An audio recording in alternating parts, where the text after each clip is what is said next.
There it goes. Hey, what's up, everybody? This is DJ Thielen, CEO of Fortune Foreclosures, founder of Flipping on Demand.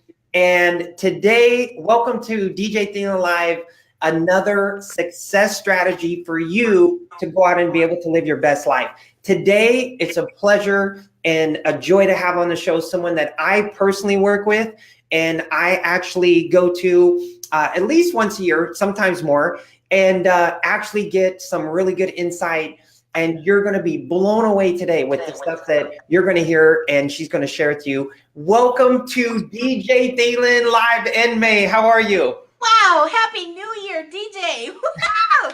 And Happy New Year to your listeners. Oh my gosh, this is going to be a fabulous year. You ready? I'm ready. I am ready. And we're going to, so obviously in May, people, I put on the show. Now, some people will be listening to this on the podcast and things. So we'll go ahead and just share with them on here what you do. Obviously, it's on the written part, but the ones that are on the podcast, share a quick snapshot of who you are and what you do. Oh, I have the most incredible clients worldwide. I'm fortunate to work with executives with companies like Disney Hong Kong, Resort World, Sentosa, Microsoft. They're all these wonderful, including Boeing. Oh, there's wonderful clients and independent builders, developers, real estate professionals who are seeking a way to eliminate fear, to eliminate the guesswork. Right now, we all need a new secret sauce. Everybody's looking for that. So what we're doing is we're putting their own brand of secret sauce right up next to their own data and logistics and information, because now we have to think about the heart and soul of what you do. Mm-hmm. So obviously you are, some people come to you, obviously an intuitive, you have a gift and a skill to help people, to meet with people, to help them tap into not only their intuition, but also to see inside of them. I mean, you have a very special gift. Like, I know when I come and meet with you, we discuss, you can sense certain people that are around me. Is this a good thing and not a good thing? Is this a good partnership? What does this partnership look like for the future? And so, first of all, share with the people, and we'll get into some really great stuff here in a minute for everybody on overcoming fear, intuition versus instinct, and these things. But can you share with the people real quick how you got to the level of intuition that you currently have and kind of where it started from? I'm so fortunate that even at the age of 3, when it all started, I was wonderfully supported and front-loaded by parents who understood that this was not some kind of woo-woo or voodoo or psychic phenomenon. Rather, it was a highly sensitive part of who I am. I am diagnosed as a highly sensitive person, and that means I can feel, smell, touch, taste, see your past, present, and future in energetic form, meaning that sometimes it sends me like a postcard picture of what's going on in your life and what is your greatest outcome, because I'm only allowed to see the good. That's really nice. I don't have to see something dark and negative. So whether somebody comes to see me about their personal life or their spiritual life or their physical life or their business life, I'm able to see where is their greatest result. It started at 3. We all have it. Actually, you have it. Everybody has intuition. It's just, how do we listen to it? How do we tap into it? So I teach classes on how to elevate your own intuition.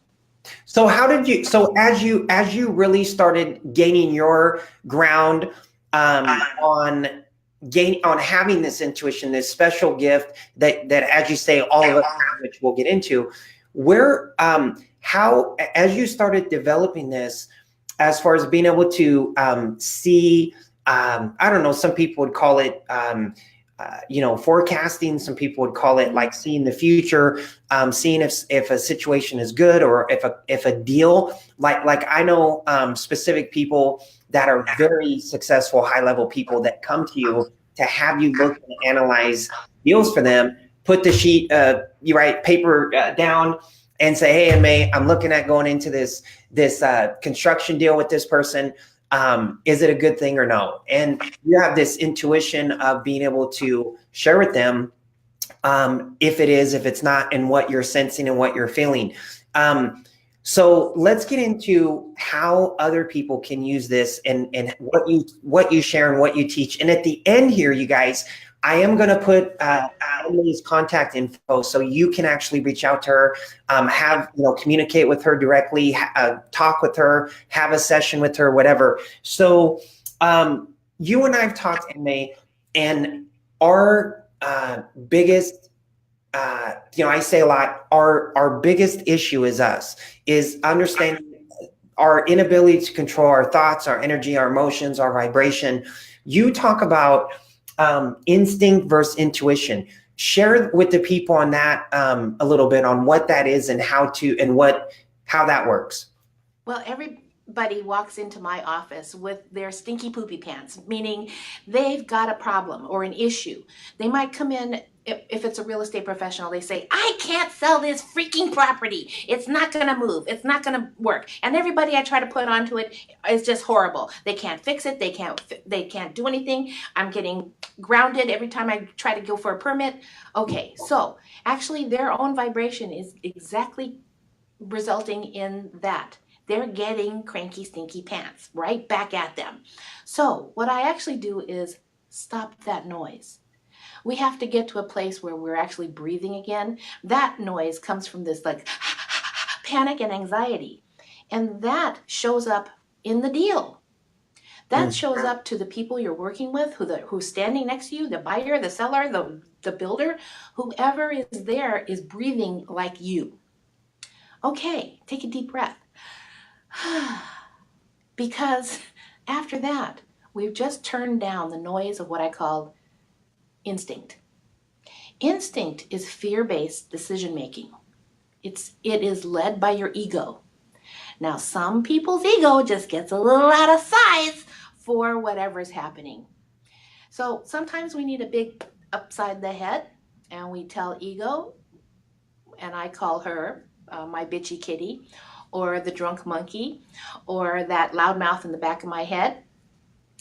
We just say, "Hey, go have an ice cream cone. Go have a cocktail. Just sit down and be quiet for a moment." Because that's sending off this reactiveness that is there to protect. Okay, instinct is there. You're all front loaded with instinct. Okay, if a bear is coming at you, you freaking run. Good. All right. But if you're making decisions based on a bear constantly running after you, no results are going to happen in your favor. Turn down instinct. Turn up your intuition. Now your intuition, oh my gosh, it's calm, it's ease. It can't even think in a place of anxiety. It's actually front loaded inside of you that says, "I'm here to guide. I am your inner guidance system, and I only lead you to your greatest and highest good and the good of all concerned." So intuition is always there to be proactive, not reactive. It's calm, it's centered, and it sees the best vision for all. It helps you look at what I call the top-down theory. Imagine standing at the top of the mountain and saying, "Wow, I'm standing up here. Oh my God, look what I did to get here. I avoided that crevasse. I swung right through there. Though I just flew right through here. Man, that was easy. This part was a little crunchy. Wow, this was great." But if we're standing at the bottom of the mountain looking up and going, "How the freak am I going to get up there?" Whole different dynamic. Okay, so where would you rather stand? When we're talking about, so imagine your buyers or your sellers or your builders or your flippers saying, "Wow, this home deserves a wonderful family. It should have giggly kids who play in the backyard with a dog and 2 cars and a happy barbecue in the backyard and celebrations every weekend." If you can envision that, Now we're getting started. Mm. Start with what is that ideal tenant or buyer or renter? Who's supposed to be in that house? And if you think about a territory like a family, okay, if you think about a zip code like a family, there are some that are the grandparents. Okay, there are homes that are there established, long time. They have big bones and they're right deep into the rooted place of where their zip code is. And maybe they need some TLC, or maybe they need a new roof, or maybe they need just a lipstick finish. Okay.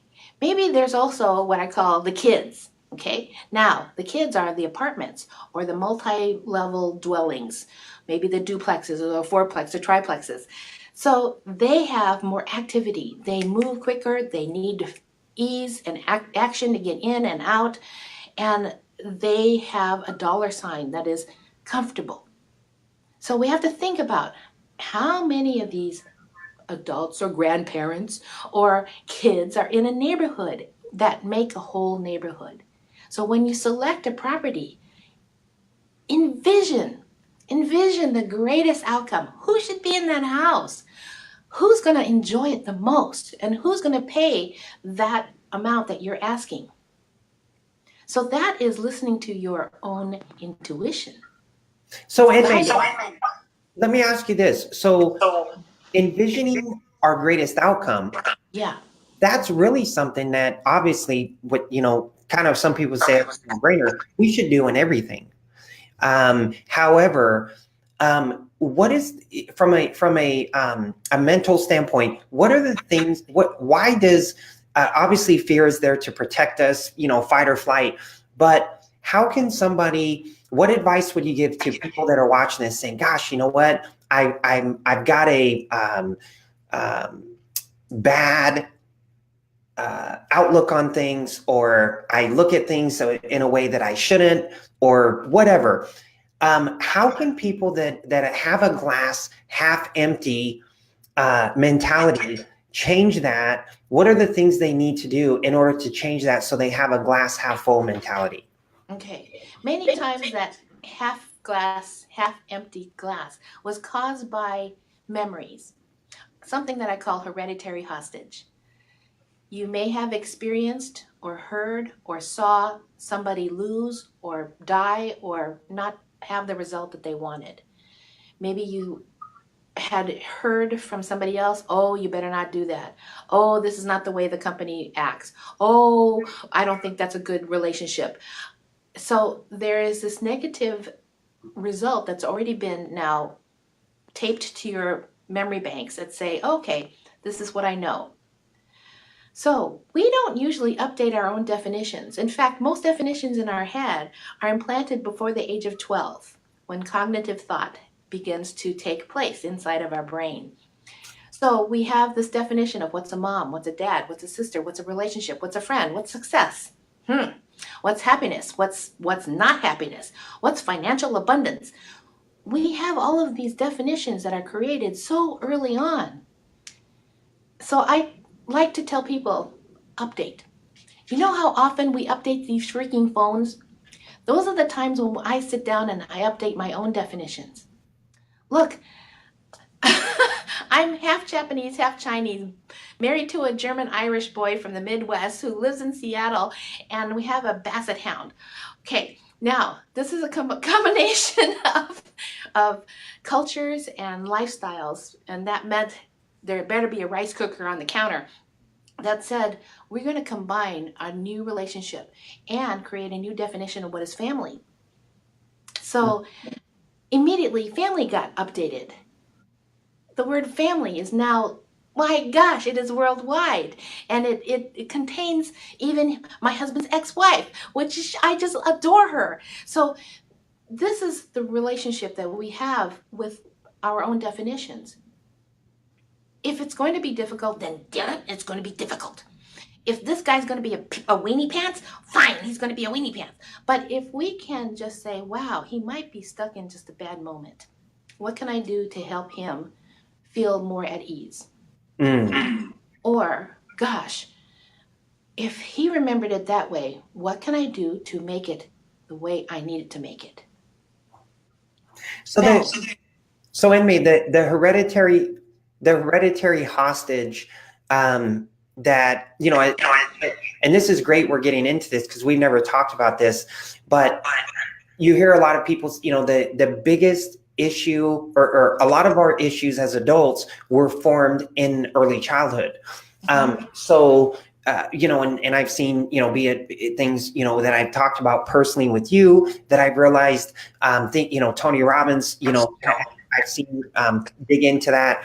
And so it's really interesting. People that have that, I don't want to say victim, but have that glass half empty, victim mentality. Maybe it's negative. Maybe it's that probably was learned at an early childhood phase somewhere. How can that person? What are some tips that you could give that can help them reboot that and get more on the glass half full? Not victim anymore, but a victor. What are some things that people can do? appreciate. Appreciate. Now, gratitude and appreciation are two different words. Gratitude meant it already happened. Right? I'm grateful for. Appreciation is in the moment. It's like right now. I appreciate the birds. I appreciate I have heat. I appreciate I have hot running water. I appreciate I can feel my fingers. I appreciate I have ink in my pen. Even that little says, wow, not everything is effed up. Mm-hmm. Okay?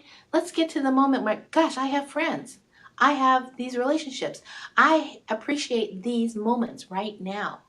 So when we start from a place of appreciation, we're going, wow, gosh, I have those things. Let's get moving. What else do I have? Okay. I've got relationships. I've got DJ's program. I've got books, information, free information available online, ways to get ahead, connections I can go make. We don't have to hurt. We don't have to complain. There is opportunity in everything. So I believe that those who might get stuck in a kind of a half class, well, let's bubble up. Okay, that means bubble up to the top and say, gosh, I forgot that I have these other appreciations. Whoop, whoop, this class is getting full. So appreciation is one exercise. The other thing is to stop. Just stop. You can get stuck in the wah, wah, wah, the complaining part, or every bitchy moment that's happening inside of our lives. Sure, it's there, okay. But we can also say, I got this pork roast. I'm going to invite my neighbors. Or I'm going to have a great time with so-and-so. Or I'm going to go network and meet some new people. Or meet my community. Or hang out with a new bowling league. Changing the subject or going outside or meditating or just breathing allows us to stop the noise of the ego-based, fear-based, angry and anxiety-ridden angry pants that we're wearing sometimes. Mm. No, that's so. Just change the subject. Go for a walk. For me, I love being by the water. For me, I can just discharge immediately by just driving by the water and I just rolling down my windows and listening to it. So I'm conveniently located with a lot of rain here in Seattle. I just have to open a window. But Or drive down the road. right. And those of you in those sunny locations that I miss so much of Southern California, oh my gosh. Yeah, there's In-N-Out. That makes me happy. There's Santa Monica Pier. There's the mall at Topanga Canyon. So anyways, there's so many wonderful things that just allow us to depart from the anxiety and fear for even just a moment, just so we can refocus. And that this means to change the synapse and the peptides in our brain from being charged with anger and anxiety and fear. So just turn it off. I love meditation, and meditation doesn't mean that you have to twist up into a pretzel. Meditation can mean just taking 3 deep breaths. A simple meditation I teach to all my executives is to take 3 deep breaths. The first one is for all of the gifts that you've received in the past. whether they be lessons or experiences or joyful moments or even sad moments. That deep breath. The second breath is for this moment, this present moment, right now, that we're having this opportunity of conversation today. And then the third deep breath is for all the magic and miracles yet to come, our future. Mm. Just And that's a three. yeah, that's a great advice in me. And I'll tell you, I recently, so I can tell you from personal experience. Listen, you guys, not only has meditation like first thing I do when I wake up, I want to put myself in a happy state. I go. Luckily, I got a beautiful sky deck where I live. I go up there, jump in the bed, and I smile, and all I think about are things that, today I appreciate this, today I appreciate that. So that has really impacted my energy throughout the day. Not only has it impacted, and then I obviously get some exercise in and swim and stuff, but not only has that appreciation improved my outlook and happiness, but what I can tell you, EnMay, and I haven't even told you this, I recently went to the doctor. I haven't got my cholesterol checked in 4 years. It was skyrocket high. It's half of what it was, and it's down like 150 or 180 points. And that my doctor was like, DJ, like what the heck? How did you get this? That's massive, right? How did you get this? How did you get your bad cholesterol? Just my bad cholesterol. I think it's my LDL. But how did you get your bad cholesterol from 300 down to 150? And I told him in the morning, I start my day smiling with happiness. I do my appreciation. I swim. And he goes, stop. He says the two things that can impact your cholesterol and your blood flow. He said, lowering the cortisol levels, meditating, happiness, appreciation, and exercise above anything else. He said, most people think it's diet. Diet is a very, very small percentage of lowering your cholesterol. But he said, those two things, meditating, being happy, being appreciative, and swimming. He said, if I could tell all my patients to do two things, it would be those things. And I was actually kind of shocked because I didn't realize the impact, not just on my happiness and my external world, but on the internal side, how it was turning back the clock and making me healthier. Absolutely. When I wake up in the morning, my first thoughts are, who do I get to have fun with today? Because I can hear my husband saying, oh, I got to go see so-and-so, and then this guy, and this guy. And I can't even imagine speaking or thinking in that way. My immediate thing is, who do I get to have fun with? Who's going to make me giggle? Who is on my calendar that's like, I can't wait to be with? And that's how I start my day. It can be a difficult relationship. It can be something that's taxing. Or I have many clients that are very charged up and very angry and needing solutions right away. So they are in a panic. And I love them. I actually love on those panicked ones. And I recognize, wow, they actually need to be heard. We all need to feel acknowledged and understood and received in some way. And those are very important for our own ego balance.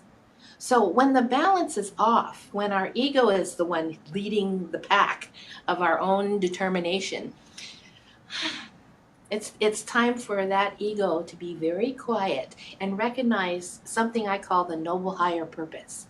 And that means that we're not in this life just for ourselves. It's what kind of impact can we have on the greater and highest good of all concerned? We are not alone. So every bit of magic that you are doing today is going to affect another person tomorrow, and on. What are we doing that is going to be of service in the long run? And if you can stay there, that is the greatest sense of appreciation, of self-appreciation, then self-care. So I really encourage everyone to unload their cranky pants. Just let it out. Say, I don't want any more of this. I don't want any more of that. I'm not going to listen to this kind of people. I'm not going to hang out with these kind of, whatever it is, just say, I don't want.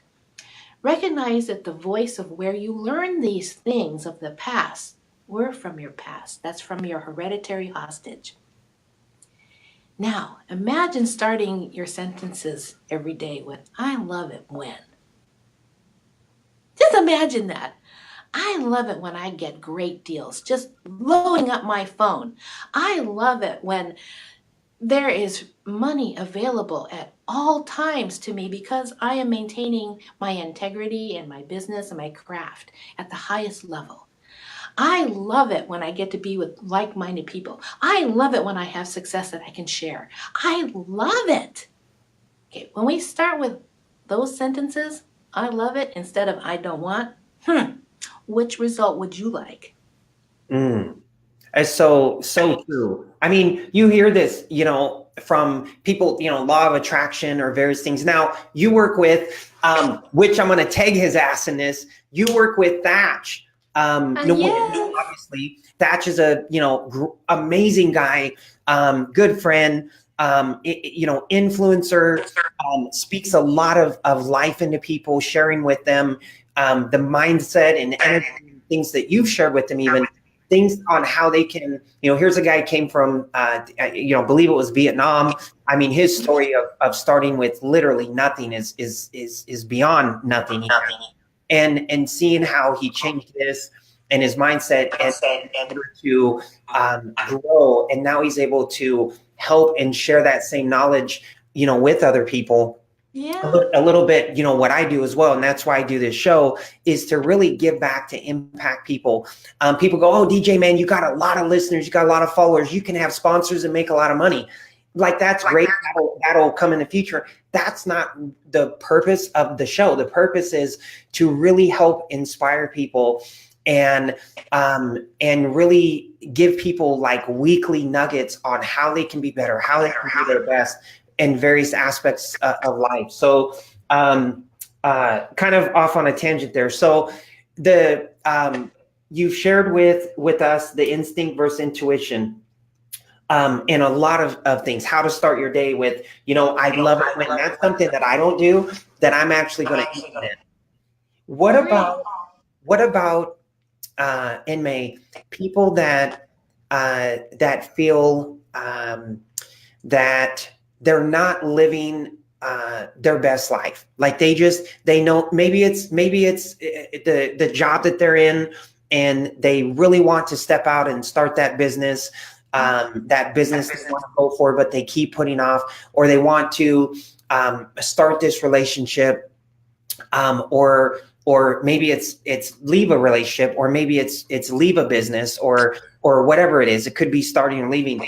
What kind of advice would you give people on stepping out and going for their dreams? People that like the life by design, the life that they really want, but they're scared of. What can people do to start moving towards that life? Well, I would ask everyone to just treat themselves as if they would their best friend. The advice that you would sit down and talk to your best friend, if he was sitting right in front of you and he says to you, I want this relationship. I really would like to start this new relationship, but I don't know where to begin. I don't know where to start. What would you tell him? So I'm saying, just take your own advice. Take your own advice, which is half the battle, is just to begin with that. The other way to do that is, if they're sitting in that environment of doubt, let's just tune that down, just quiet that for a moment and say, okay, wait, let's get clarity on what you really, really want. Let's get freaking clear, crystal freaking clear about exactly what you want. Again, that's top down. We're talking about, what is the ideal result that I'm looking for? What am I really searching for?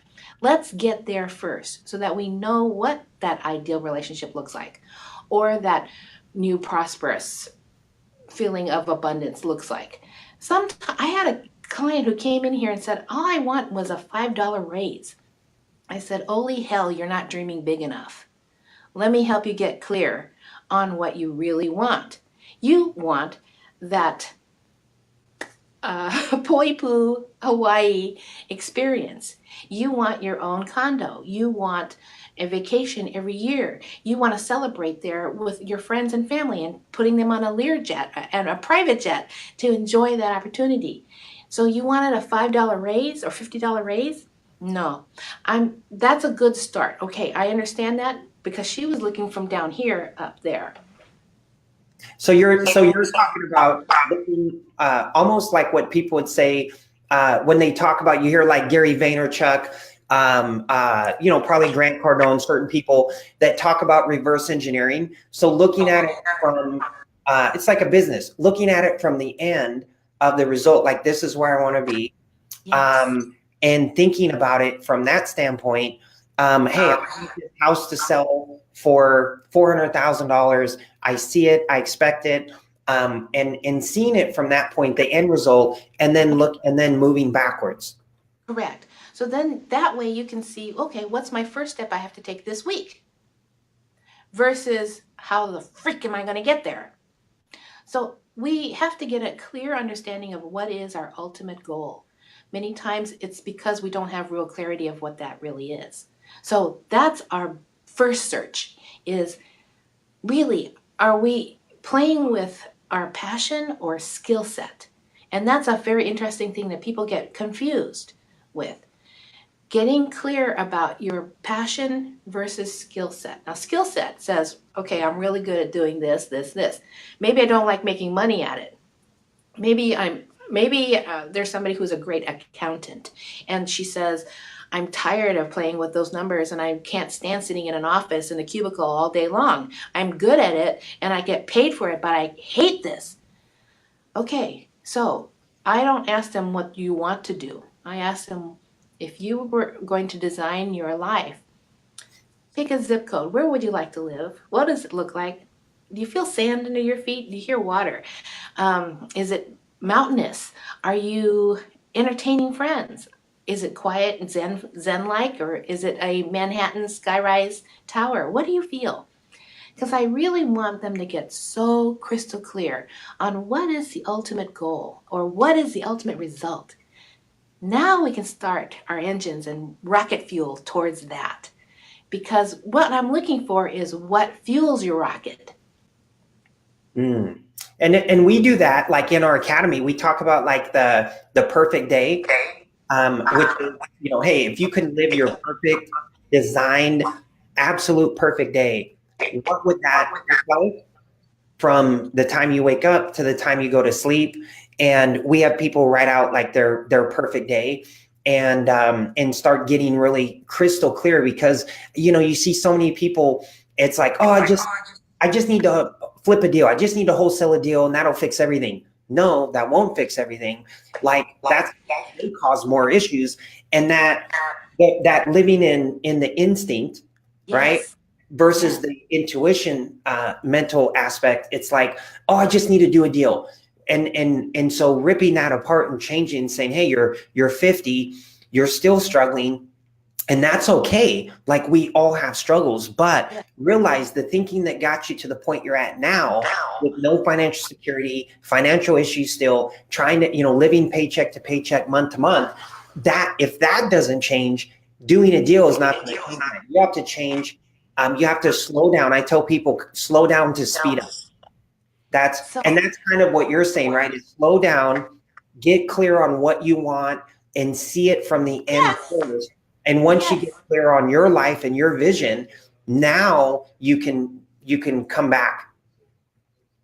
Absolutely. So this is the fascinating thing about intuition and instinct, is that they actually flow through the same pathways. That means they go through you emotionally, spiritually, physically, mentally, mindfully, and even financially. So we have to listen. Are we listening to our emotional instinct or our emotional intuition? Financial. This is fascinating. Let's just speak of a financial. I have a client who runs a very large jet manufacturer, okay? And he sees everything in numbers. That means as a CFO, he is really tuned to, does it balance? Does this make sense? Does this fit the category? Is this the right expenditure? So he looks at things in balance. So that means he is financially listening to both his instinct and his intuition. So when he gets doubtful, I can hear his financial instinct going off. It's like alarms that are going off. And everything is falling. The ink is changing color to red, and it's getting hot, and the numbers aren't staying in the columns. He's getting very edgy and very anxious and almost like he's ready to pop a vein. When he is in balance, he says, wow, that just feels smooth. Now, he says feel. It's a state of feeling, not doing. We want to be in a state of feeling or being. Yeah, and here's the great thing. You and I are clicking on some cylinders. We haven't like even talked about this together. I believe like that's why, for me personally, and I've learned this from other people, starting my morning in a feel good state. I'm happy, I feel good. When we feel good, like everything it's like they say, right? In playing sports. Like look good, feel good. But I think it's, when you feel good and you feel like, man, I just feel great, you're going to look at things from, you're going to like, because you feel great, you're going to do great. Because you do great, you're going to, everything just kind of revolves around that. And so that feeling of feeling, putting yourself in a happy, feel good state. Why, when you're in that state, what is it like from your understanding? Why do we seem to attract the right people into our lives, the right deals into our lives, the right clients into our life? Why does that happen when we're in that state? Let's take the other side of that. Who wants to be standing next to a cranky pants? Nobody. Right. So who, I can't even imagine. So really, I can be at the Safeway and they're going, oh my God, you are always like so happy looking. What is going on? And I'm saying, well, my gosh, you made me happy just in this moment of connecting with you. It has nothing to do with what's going on in my life, but I choose optimum joy. I choose. Actually, I'm not choosing happy. Happy is interesting. I love happy. Happy belongs on a birthday cake, okay? And it's like instantaneous and it's in the moment. Super. I love happy. But I want continual joy. I want oblivious joy all the time. There are moments. There are really stinky poopy moments. But even in grief, I can appreciate that I loved somebody so much that I am grieving that loss. Even in the times of financial destruction or a low moment, I can say, wow, I remember and I love the feeling of shopping here or being able to entertain friends this way. So I'm not I choose not to be in a state of darkness. And being in that light, choosing to stay, I'm stepping into this light side. I really like it when it's light and lit up. And I like lighting other people up. So I believe that that energy is a like attracting like. And I think we're responsible for that in what we do every day. Even if you're stuck in the moment in a stinky poopy job, do your best. Be your best. It's a state of being. Choose that. Go out with a flare if you want to leave. But I want you to be so dynamic and saying, I'm leaving because I'm going for greater good. I'm going to be of greater service. I'm going to be excited. I'm going to be a success for myself and others. So even if you're having a stinky moment or a quarter of the year, or you're still stuck with a property you can't unload, or you can't find the right deal, that means take a time out. Go have an ice cream cone. Go play with the kids. Go see a movie. Go have a barbecue. Go watch a TED Talk on nothing you know about. unload to upload. We have to change the energy around the vibration of yourself.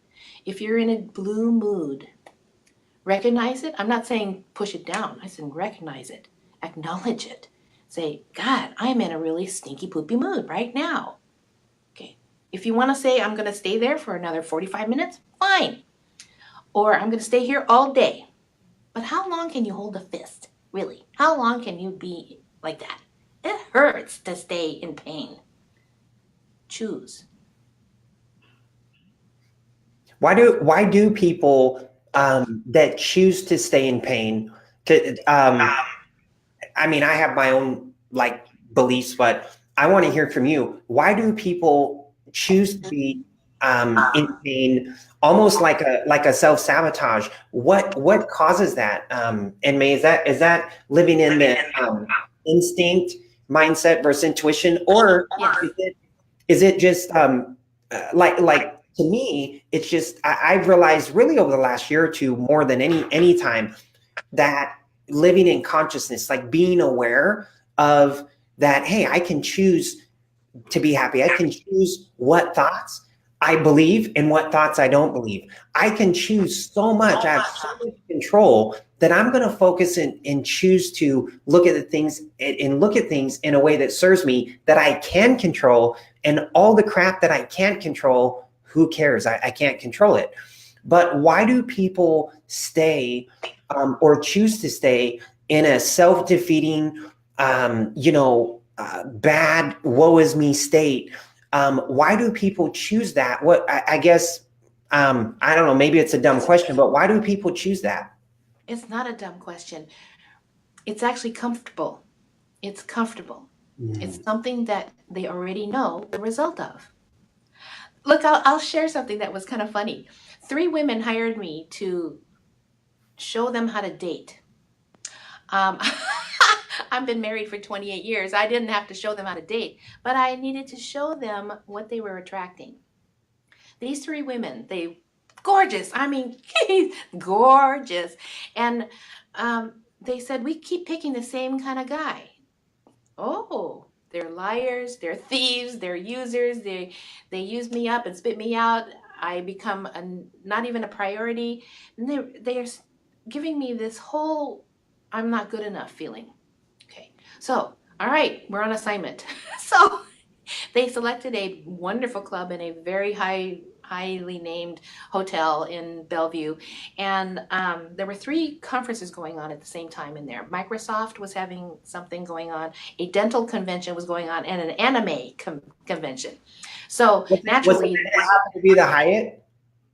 yes, it was. Bingo. Anyway, sorry, go ahead. So yeah, so we went into the suite, a lounge, and I just stood kind of like an observer with them. And I listened to them. And I'm listening to these women saying, oh, well, he puts out and he only thinks about his wallet. And oh my God, I'm not even going near that one. They were coming in with their whole don't want list and making it verbal, making it human, making it their vibration. And I just slapped their hands, put their drinks down on the table, and I said, we're leaving right now. So they're going, and what's wrong? What do we do? I said, who wants to get next to your don't want list? Stop it. Are you listening to yourself? And I said, the next sentence that comes out of your mouth has to start with, I love it when. And they said, I don't know how to do that. Okay, so I said, I love it when I feel like a first priority. I love it when I feel special. I love it when I'm in a healthy, wonderful relationship. I love it when I'm with like-minded people. I love it when I feel special. Okay, let's start with those, okay? So we walk back in, and they are frozen. They don't know what to do. It's like deer in headlights. And so I just went straight to a gentleman that was right in front of us, and I said, girls, listen. I said, excuse me, I just want to compliment you, sir, on the beautiful suit you're wearing. Because if you look in this sea of gentlemen, you are so wonderfully dressed. Obviously that you care about what you're doing or what you were doing or how you wanted to present yourself. And he goes, who are you? I said, oh, I'm just here with my girlfriends having a drink. And he says, well, you're right. I was here to make a conference, talk at the Microsoft convention, but I didn't know what to wear. So I went out and bought a brand new suit. He goes, it's Armani. I spent the whole bunch of money on this. And and you got to see that? I said, well, yeah, you could tell by just seeing you just stand in that, how perfectly aligned it is for you. And that it said, I care. He goes, who are you with? Where are you? What are you doing? Why are you here? And he just was amazed, and he just never let go of my hand. He must have been in his mid-30s, and I just said, look, I need you to meet my friends. So I brought him over my table, and I said, girls, I love it when I get to meet great people. In a sea of amazing people in this, I picked this one. So I brought him to the table, and the girls had to start with, I love it when. And then I said, oh, I love meeting new people. Oh, I love meeting somebody who's dressed so well. Oh, I love, and he just went right into it. And he goes, I love standing with 4 amazing women. Oh, that is Okay. awesome. All So right. you're going to see, you're going to obviously, and that's a great point. You're going to perceive, I was told, and you can validate this or not. I mean, it's a raw open talk, but I was told, our mind, we believe something, it wants to be true, prove it. It wants to be right. So when our mind wants to be right, we're going to see everything from the perspective of in alignment to make that right. So if we believe that someone is whatever, dishonest, if we believe someone is a gang member, it doesn't matter, like whatever. If we believe something about somebody, we're going to look to find the things in that to prove our mind right. Is that correct? Correct. So now, are you listening to that judgment by your instinct or your intuition? So if your intuition is on, it actually acts as your internal lie detector. It will tell you, is this person of its highest integrity? Does this person align with me? Is this going to be a good result for both of us? Okay.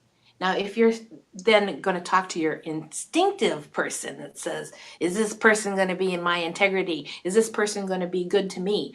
Is this person going to be to my highest level? We're in a place of fear and anxiety asking those questions.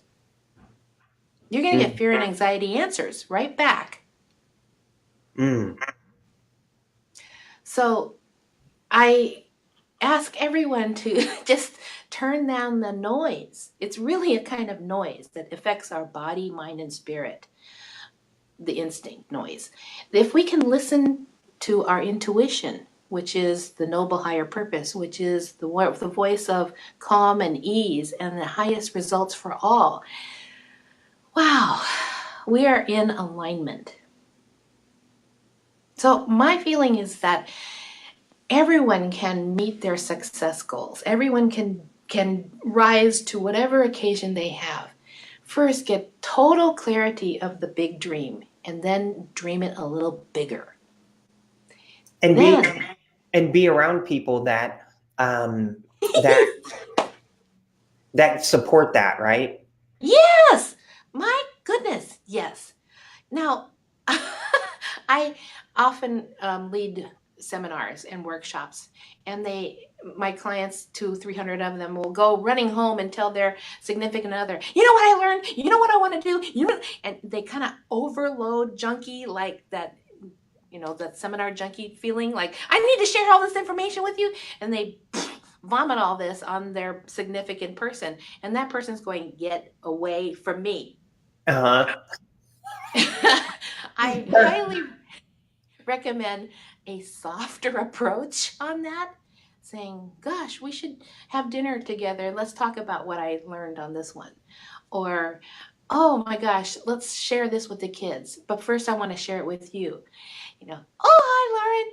So this is an amazing opportunity for you to recognize that when you hang out with wonderful people, you just want to have more of that. That's like juice. That's like a vitamin. That's the kind of stuff that you want to load up on as much as possible.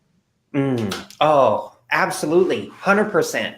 And so EnMay, people that obviously, I mean, you gave some great insight on not just why things happen, why we think certain things, why um, I mean, this everything comes down to that instinct into why we manifest certain things. If we're expecting certain things to happen, obviously they're going to show up. And at what we're focused on, what is before I give out your info for people that want to communicate with you and talk to you and have a one-on-one session with you and that kind of thing to really like uncover how they can get rid of bad beliefs and take their life to a new level for this new year. It's a great time to do it. Why talk about real quick manifesting. How can people that are listening to this manifest the thing? Someone might go, yeah, I've been wanting this, or I've been wanting this life, or this in my relationship, or this business to flourish, but I keep having these roadblocks. What tips would you give people that want to manifest, the life of their dreams? Okay. Tripwires, blocks, blame, shame, anything that has been of the past. I believe that those are definitions that are holding you hostage from your success. So recognize that those were in the moment. They are maybe a pixel in your life. They don't define you. It's just one moment or one experience or one definition. But everything has more than one definition. Even the word dude, the way you say dude, or dude, or dude. Okay, we got three different dudes here. The point here, what I'm saying is, if a experience gave you a feeling of non-success or not good enough, or a feeling of shame, blame, embarrassment, whatever it was, say thank you for the lesson, and I release you now. Thank you for this lesson. Thank you for the experience or the whatever I was taught. If it's too small or it doesn't fit, or perhaps I want to update the definition of what that is, I'm ready to do so now. And we can choose to recognize that you were given that lesson or experience for a reason. It says, okay, I know now what I don't want more of. I know now what I love, and I love it when I feel success. So, acknowledge the moment, even if it's a heavy moment, even if it's a sad moment, whatever it is, acknowledge it. Give it full acknowledgement. Recognize that it was put into your life or lifetime for a reason. It does not define you. It is a pixel. It is just a moment in between your first breath and your last. And you know what? And I think a lot of people, I mean, I did it when I played pro ball. You know, you have a bad at bat, you have a bad, let's just say a bad at bat, and it's like, oh, and you start thinking like, oh, I'm a guy, I suck, I'm a shitty hitter, or I'm bad at this, or I'm and I experienced this with my son when he was younger. Oh man, I just suck. No, man, you sucked at that at bat, or you had a sucky at bat, or you sucked that game, but that doesn't, you're not just because you had a bad game doesn't mean that you're a bad person.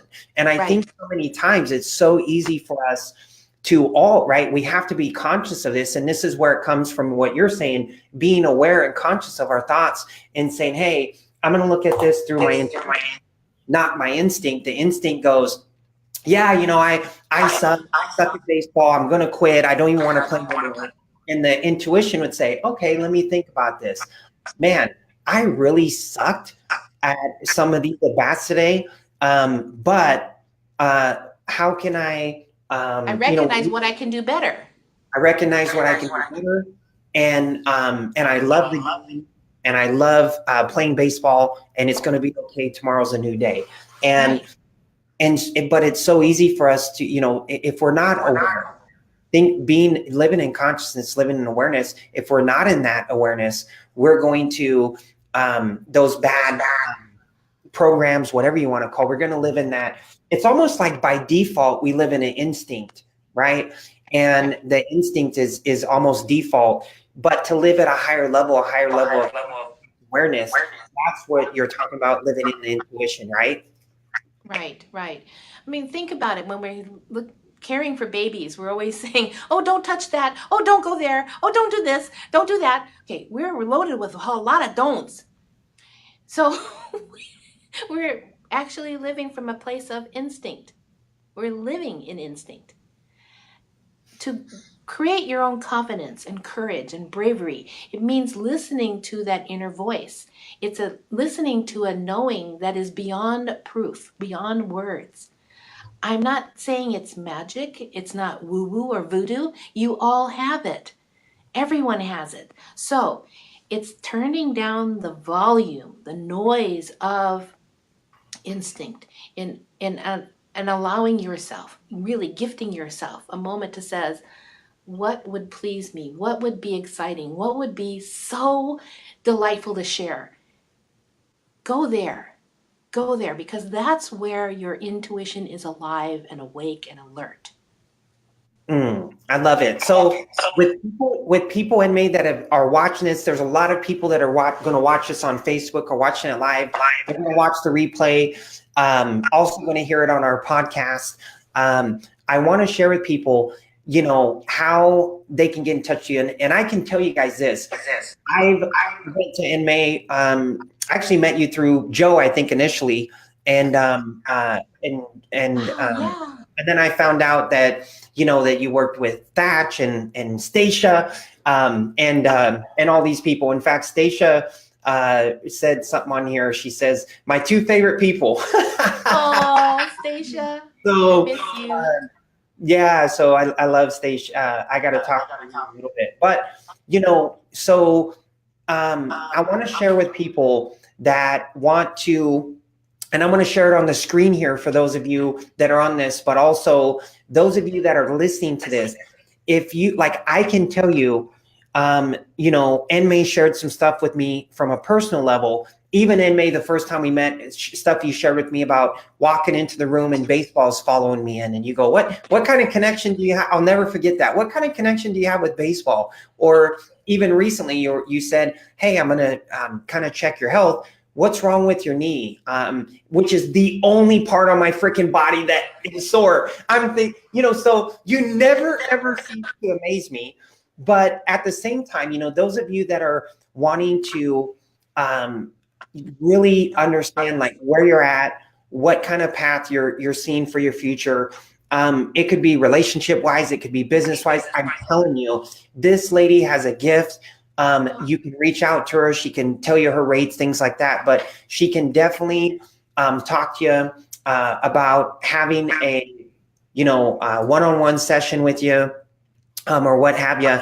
And so I put it on here. You can text or call EnMay at 253-569-1964. That's 253-569-1964. That is the best, most efficient, probably the best thing to do is text her. Now, also, EnMay, for those that are, you know, social media fiends, how can they reach you on social media? They can actually just find you on social media. It's EN-MAY. Last name is MANGELS. Correct. And so they can. I also have a Facebook page called "How to Turn Up the Volume of Your Intuition." Okay, so great. So Facebook page, "How to Turn Up the Volume of Your Intuition." You can find EnMay on there, or if you follow me, which obviously you do, you can actually go to my personal Facebook page and just type in under my friends, which are maxed out, but you can type in EN and EnMay's name will come up if you want to like really make it simple. But listen, everybody, I really, first of all, EnMay, I want to thank you for coming on. This is like a live shot by the hip. We don't pre-plan like what we're going to go over. So, but I want to thank you for being on the show. And any last thing that you want to share with people on here? Well, DJ, I want to offer your listeners a discount, a special discount, if they choose to have a private one-on-one session. So they have to use the code DJ to get information on that. So when they contact me, be sure to say DJ, and I will extend a special to you. Oh, Just wow. just in January. So let's hear from you in January. Now, can I use that code? Well, okay. That's the question. Hey, and I'm gonna refer you to EnMay as to our Academy members. But those of you that are on here, we've got a lot of good comments. Laura says, "I love EnMay." Rona, my assistant, posted on here. Amy, says, "Don't complain, find solution." And so with that said, EnMay, thank you so much, my friend, for being on here today. And thank you all for listening, tuning in. And till next week and next episode, love all of you. God bless. Have an awesome day. Bye.